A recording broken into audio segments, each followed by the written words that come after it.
Politics. मैं हूं सुशील कुमार सिंह और मेरे साथ हैं जनसुराज के समस्तीपुर जोन के मीडिया प्रभारी अजीत कुमार गौतम। आइए इनसे बात करते हैं। नीतीश जी जा रहे हैं बिहार से, विपक्ष अलग पड़ा हुआ है, बिल्कुल बेखबर।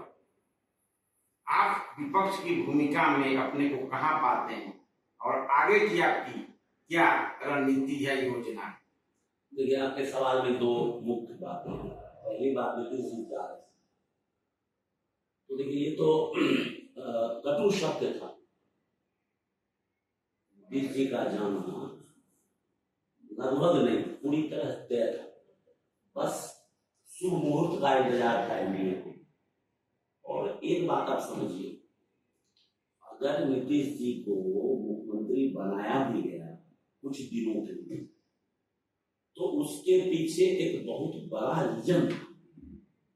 शायद पॉलिटिकल डिस्कोर्स में इस तरफ राजनीतिज्ञों का या जो हमारे राजनीतिक बोलते विश्लेषक उधर उनका ध्यान गया है कि नहीं गया है, लेकिन मेरा मानना है कि जिस तरह जो आंदोलन, जो जन आकांक्षा जनसुराज ने बिहार में पैदा किया पिछले 3 सालों में विभिन्न कार्यक्रमों के द्वारा, चाहे वो पैदल यात्रा हो किसान जी की, या पार्टी की स्थापना के बाद विभिन्न रैलियों के माध्यम से, तो बिहार के जनमानस में एक अकुलाहट थी। और उसी अकुलाहट में जो मुख्य मुद्दे हमने उठाया, चाहे वो पेंशन की बात हो या रोजगार पलायन, बातें हुई, तो उसी अकुलाहट को शांत करने के लिए 2 काम किया। पहला तो 400 से 1100 किया, ये जनसुराज को झुठलाने की एक कवायद थी एनडीए की, नीतीश जी की।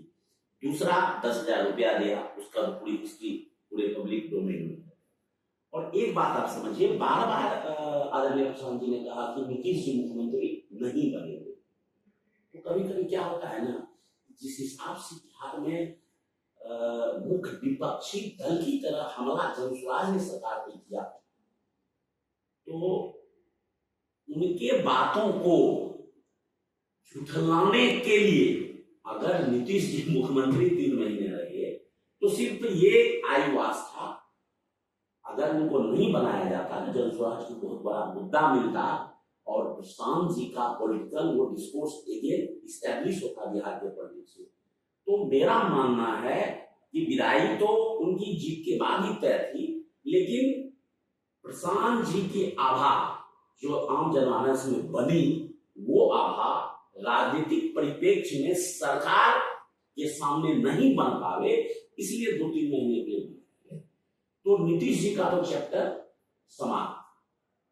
जहां तक विपक्ष की बात थी, देखिए जिस दिन से इलेक्शन खत्म हुआ या उसके पहले भी आप चले, 1 साल पहले जो सड़क पे, आंदोलन में, रैलियों में, सोशल मीडिया पे या मुख्य इलेक्ट्रॉनिक मीडिया हो, प्रिंट में, हर जगह विपक्ष की भूमिका में तो जनसुराज नहीं कर रहा था। और आज भी आदरणीय हमारे जो तेजस्वी जी हैं, भले नेता विपक्ष हो तो है, कॉन्स्टिट्यूशनल पोस्ट है, बट एक वो ऑर्नामेंटल पोस्ट बन के रह गया है। सरकार की तमाम नाकामियां, चाहे वो महिला सुरक्षा पे हो, लगातार बढ़ता हुआ अपराध हो, या जो रोजगार की स्थिति बिहार में दिनों दिन बदतर होती जा रही है, और एक मुख्य बात जो कि आने वाले दिनों में हमारे सामाजिक ताने बाने को खत्म कर रहा है, उस नौजवान को बर्बाद कर रहा है, सूखा नशा है। आज स्मैक पूरे बिहार में जिस हिसाब से स्टैब्लिश हो चुका है, तो आप देखिए कि किसी मुद्दे पे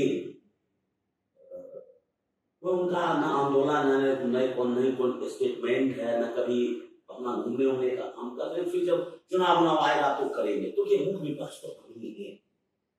भले नंबर के रूप में जब बिहार की जनता ने हमको नहीं दिया, लेकिन उनका जनादेश, आत्मिक जनादेश जनसुराज को है कि आप विपक्ष की भूमिका निभाएं हम लोग निभा रहे हैं। और आने वाले दिनों में भी, आज भी जो घटनाएं हुई, चाहे यहाँ पे जो हमारी बेटी के साथ घटना हुआ,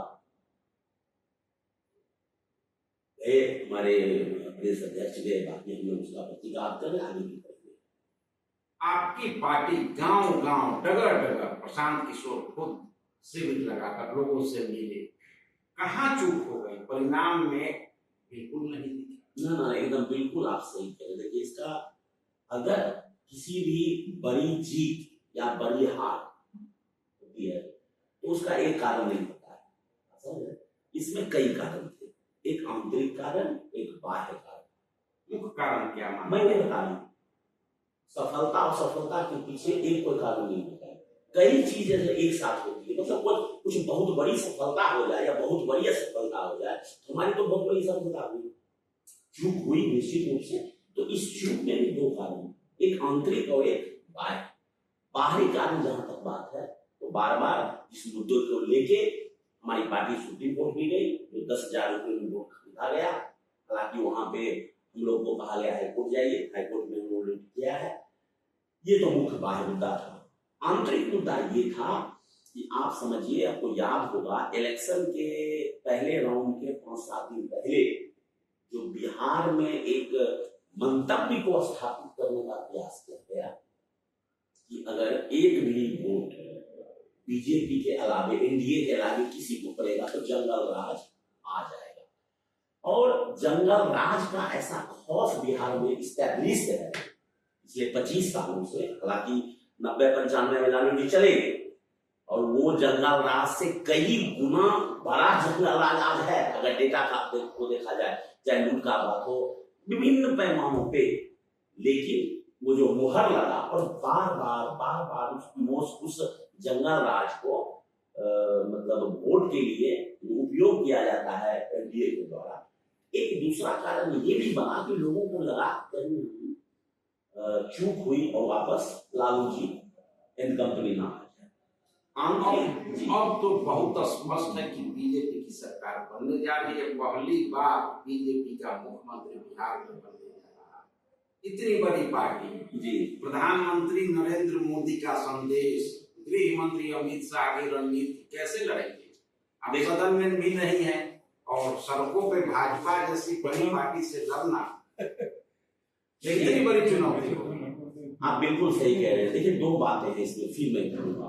पहली बात तो इस बात को आपने भी कहा कि बीजेपी की सरकार तो नहीं होगी, हम मुख्यमंत्री उनका हो सकता है, मंत्री उनका होगा। क्योंकि बिहार में अगर सरकार की बात की जाए, इसमें तो नीतीश जी हैं, चिराग जी हैं, मांझी जी हैं, उपेंद्र जी हैं, मतलब कई लोग मिलके बिहार में अभी एनडीए बनी हुई है। पायलट ही प्लेन को उड़ाता है। बिल्कुल, यात्री संदेश दे सकते हैं, सलाह मशवरा कर सकते हैं, क्यू मेंबर कुछ कर सकते हैं, सरकार चलाना बीजेपी को अधिकार बिहार में। बिल्कुल। और नीतीश जी ने यह दिखाया है, चाहे मिली-जुली सरकार हो, बात नीतीश की चलती है। बिल्कुल, मैं वही कह रहा हूँ कि प्लेन को टेक ऑफ नीतीश जी ने किया। जब हवा में चला गया है, तब वहां पे देखिए, प्लेन में 2 पायलट होता है, अब देखेंगे, एक रेस्ट पायलट होता है और एक मेन कैप्टन होता है। जो रेस्ट पायलट है वो कुछ समय के लिए, मान लीजिए अगर 12 घंटे की फ्लाइट है तो मेन पायलट कुछ रेस्ट करने गया तो रेस्ट पायलट कुछ देर चलाता है। तो बिहार में भारतीय जनता पार्टी की अगर मुख्यमंत्री बनते हैं तो उनका वही रोल होगा जो, जैसा आपने चर्चा किया कि लंबी दूरी के फ्लाइट में रेस्ट पायलट का काम होता है, वो सिर्फ मोहरा होंगे, जो बीजेपी का कल्चर रहा है पूरे भारत में कि उनके मुख्यमंत्री सिर्फ फेस होते हैं, बाकी उनका पावर, उनकी रणनीति, उनका डिसीजन एक 2 ही लोग मिलकर तय करते हैं। पॉलिटिकल एरेना में अमित शाह जी और प्रधानमंत्री जी, और नागपुर जो हेडक्वार्टर उनका है, पॉलिटिकल हेडक्वार्टर उनका नागपुर है। भले उनका पॉलिटिकल हेडक्वार्टर दिल्ली में बना है, लेकिन एक्चुअल हेडक्वार्टर तो नागपुर है, और नागपुर ही तय करेगा कि मुख्यमंत्री कौन बनेंगे। दूसरी बात, मैं एक बात और आपसे ये कहना चाहता हूं, कभी भी भारतीय जनता पार्टी बिहार में किसी भी, चाहे ओबीसी के चेहरे हों या मतलब ये हमारे सम्राट चौधरी जी माननीय उप मुख्यमंत्री जी हों, किसी भी जाति के स्ट्रॉन्ग लीडर को मुख्यमंत्री नहीं बनाएंगे। आप नोट कर लीजिए, 10-15 दिन की बात है, आप हमसे कंफर्म कीजिएगा जितनी भी बातें हुई सम्राट चौधरी, क्योंकि उसको हर समय डर है। जैसे नीतीश कुमार एक बड़े स्ट्रॉन्ग लीडर ईबीसी के रहे, सम्मान्य नेता रहे बिहार में, तो अगर भारतीय जनता पार्टी आज तक हिंदी पट्टी के बिहार में मुख्यमंत्री नहीं बना पाई, इसका कारण था कि नीतीश कुमार का अपना औरा और ईबीसी में एक बहुत बड़ा चेहरा। अब ये गलती बिल्कुल नहीं करेगी भारतीय जनता पार्टी बिहार में। जितना भी नाम सम्राट चौधरी का चले, अगर उनको कुशवाहा समाज सही बनाना होगा तो किसी ऐसे मोहरे को बैठाएंगे जो कल के डेट में उनको चैलेंज नहीं कर सके, या हर समय, या चाहे आप इतिहास देख लीजिए, मोहन यादव बने, यहाँ राजस्थान में क्या हुआ, मध्य प्रदेश में क्या हुआ। ये गलती जो उत्तर प्रदेश में भारतीय जनता पार्टी कर दी थी, योगी जी को मुख्यमंत्री बना के, जो उनके गले की हड्डी बनी हुई है, बार बार लखनऊ चैलेंज करता है दिल्ली को, वो गलती बिहार में नहीं करेंगे। और दूसरी बात, बिहार की जो ऐतिहासिक क्रांतिकारी धरती रही है राजनीति रूप से, अगर वो हर समय यहाँ के टॉप लीडर, आप बताइए ना, आज तक बिहार में कोई बड़ा चेहरा भारतीय जनता पार्टी बन पाया है? सम्राट चौधरी भी बाहर से आए हुए, न आरएसएस बैकग्राउंड से है, न जनसंघ के बैकग्राउंड से, वो भी तो आयातित नेता है। इसका एक ही कारण है, मैं आपको बार बार कह रहा हूं, बिहार के राजनीतिक और से गुजरात लॉबी हर समय डरता है, क्योंकि चाहे जयप्रकाश की बात हो, बुढ़ी ठाकुर की बात हो, जितने बड़े बड़े आंदोलन से निकले हुए नेता हुए हैं, उनकी जन्मभूमि बिहार में है। और भारतीय जनता पार्टी, अमित शाह जी हो, प्रधानमंत्री जी हो, किसी भी बड़े स्ट्रॉन्ग नेता को बिहार में मुख्यमंत्री नहीं। अब 5 साल बाद चुनाव, इतना लंबा इंतजार, बिल्कुल संख्या या क्या बिहार से बाहर भी आप देख रहे हैं, अन्य राज्य में आप चुनाव लड़ने की योजना है? देखिए, दो चीजें कि बिहार में सबसे पहले तो प्रशांत जी बार बार कह रहे हैं कि ये उनकी जन्मभूमि है, और जन्मभूमि सबसे पहले कर्मभूमि बने। और मेरा मानना है व्यक्तिगत रूप से, पहले घर को मजबूत किया जाए और उसके बाद हम बाहर चले। जहां तक चुनाव की बात है, तो एक बात आप समझिए, बहुत बड़ी विडंबना हो गई भारतीय लोकतंत्र में कि राजनीतिक दल की सफलता का एक ही पैमाना है कि संसद या विधानसभा में कितना सीट है। लोग जितना भी कैलकुलेशन करते हैं उसका एक ही पैमाना है, लेकिन एक बात आप मानिए कि एक दूसरा भी मतलब है, वो है आम जनता के बीच में मेरा मनोभाव, किस मनोभाव से आम जनता जनसराज को या आदरणीय प्रशांत को दे रही है। भले इस बार नंबर्स नहीं आया, लेकिन ये बात आप समझिए कि बिहार के आम जनमानस को जिस हिसाब से आंदोलित किया, बिहार के मुद्दों पे, क्या आज तक पलायन की बात होती थी बिहार में? पिछले 4-5 विधानसभा चुनाव को हम तो कम से कम, मेरी सबसे बड़ी राजनीतिक सफलता जनसराज की रही कि हम उन मुद्दों को पॉलिटिकल डिस्कोर्स में लाए जो एक्चुअल मुद्दा था। अब यहाँ पे तो हम स्टैब्लिश है, जनता के बीच में स्टैब्लिश है। आने वाले दिनों में हम लोग साथ खड़े हैं, उनके साथ काम करेंगे, और आने वाला दिन बिहार के जनता के लिए जनसराज का साथ होगा, और हम लोग अच्छा करेंगे राजनीति।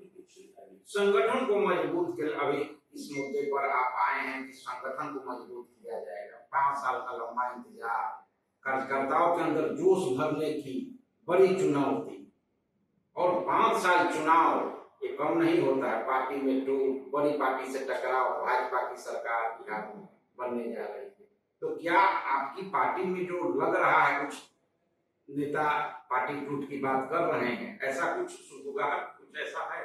देखिए, टूट की जहां तक बात है, तो जैसा कि मैंने कहा कि बिहार में या भारतीय लोकतंत्र में राजनीतिक सफलता का एक ही क्योंकि पैमाना भाजपा का ये रहा है, हाँ। इतिहास रहा है, पार्टी तोड़ने, कमजोर करने ये बिल्कुल। आरोप लगते रहे हैं। बिल्कुल बिल्कुल। तो अब आपकी बड़ी जो चुनौती होगी, मैं जो बड़ी लड़ाई है वो भाजपा से होगी। नीतीश तो जा रहे हैं। जी, मैं वही कह रहा हूँ। देखिए, जहाँ तक टूट की बात है तो मैंने अब ये कहा कि भारतीय लोकतंत्र की विडंबना है कि राजनीतिक दल का के सफलता का मात्र एक पैमाना है, और खासकर पिछले 10-12 सालों में जब से मोदी जी आए हैं सत्ता में, एक ही पैमाना बचा है। वो पैमाना है संसद और विधानसभा में कितने नंबर साथ।